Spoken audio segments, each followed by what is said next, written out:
pessoal, tudo bem com vocês?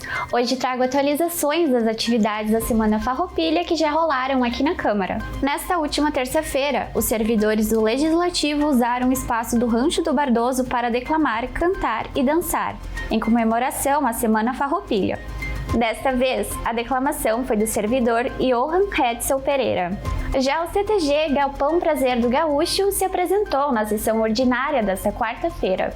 Seguindo os festejos farroupilhas, Maria Fernanda Fabiane da Silva e Júlia Pivato declamaram poesias. Após as apresentações, o vereador Zé D'Ambrós cantou a música Canto Alegretense, com Nicolas André Raza Silva no violão e o estagiário da casa, Leonardo de Macedo, no acordeão.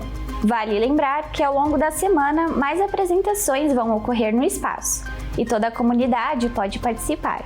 Agora, mudando de assunto, te conto que as inscrições da Festa das Colheitas 2025 já se iniciaram. As inscrições são para 2 programas: a qualificação de artesãos e o credenciamento de projetos artísticos. Os artesãos podem se inscrever até dia 25 deste mês. Já os artistas interessados em compor a programação cultural podem se inscrever até o final de outubro.